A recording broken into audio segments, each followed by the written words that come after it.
I planned an entire romantic weekend for my boyfriend, only for him to drop a comment that made me realize just how one-sided our relationship really is, and I think this is the end for us. We're currently doing distance and just got done having a lovely, fall getaway in a little mountain town. We had an amazing time and all in all, I'd say it was one of the better weekends we've had as of late. However, on our last night in town, we were bar hopping, and just chatting when I said I'd never been to a pumpkin patch before. He seemed to have an aha moment and responded along the lines of, "Oh, that makes sense. I was wondering why you hadn't taken me to a pumpkin patch yet," and just chuckled a bit, but it didn't come off very light-hearted like the conversation had been prior. Now, normally something like this wouldn't get a second thought from me. But in the 2.5 years we've been together, a constant point of contention was the lack of effort or planning I put into the relationships and dating. Mind you, this entire weekend trip was planned and paid for by me, as was the last weekend visit we did before this one as well. His argument that I don't plan things has never sat well with me, since it's a blanket statement that just isn't true.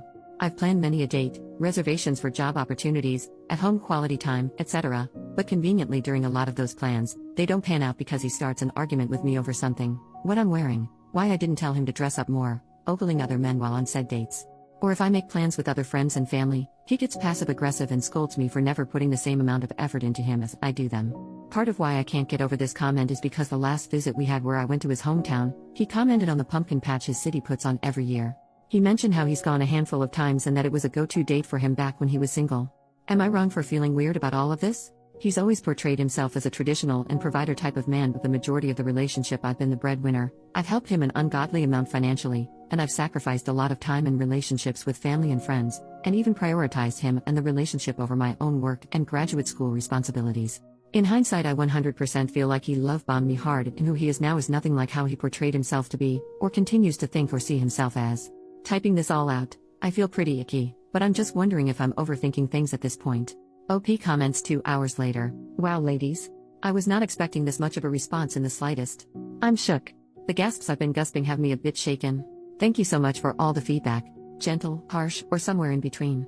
Reading my post back and realizing I let this man back into my life after attempting to leave a few months ago has me feeling a bit sick. In a way, I've known the cycle with hasn't been good, but I've been afraid to break it and naively hopefully things would change. The manipulation runs deeper than I even realized before so many of you commented after getting such little detail and backstory. I'm processing, reflecting, and trying to keep from falling apart completely.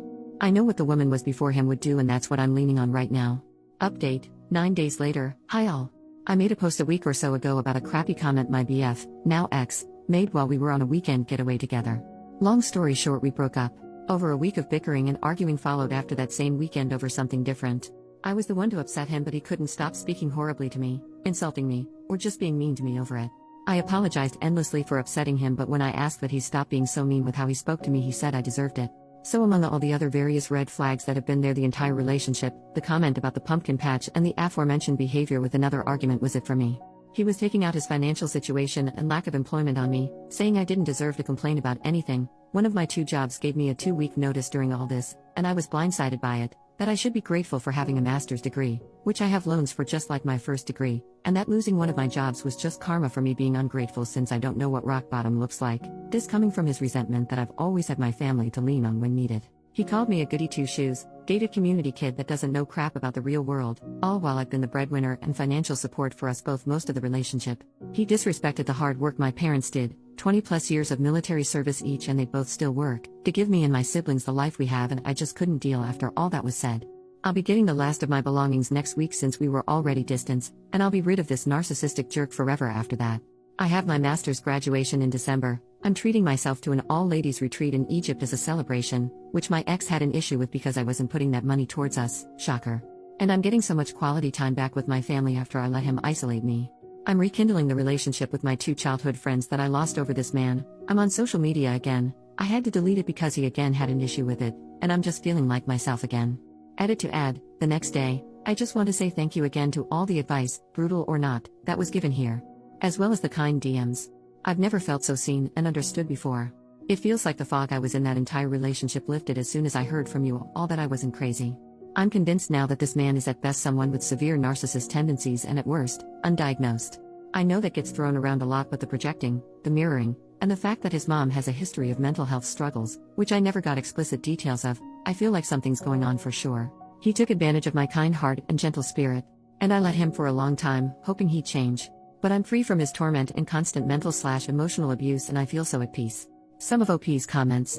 Commenter number 1, doesn't sound like he ever really liked you, but he liked having you bankroll his lifestyle for him. OP, he always tried to play things off as a, you know I say things when I'm mad or angry kinda deal, but I just don't buy it. Anytime we have argued, which was endlessly, he resorted to name calling, insulting personality traits of mine, lifestyle choices, my family, my friends. Any and everything about me was fair game, and he'd say awful things. I never used to stoop to his level at first, but after 2 years of it I started firing back. But of course the mean things I say are what gets held over my head now. The guy had crazy insecurities and nothing was ever good enough for him, so he projected it onto me. So glad to be rid of him. Commenter, good, see how long he lasts on his own. Every accusation was a confession. Can you send a friend or family to go collect your stuff, or go with you, as leaving an abusive ex is an especially dangerous time. OP, I will have my family go with me thankfully. They were more than happy to offer me the help and I'm just so grateful for them. He always tried to make me out as immature for having close bonds and support from them. He really isolated me for a long time, and then my family still being here for me means everything. I'm never letting a man make me feel like he did it her again.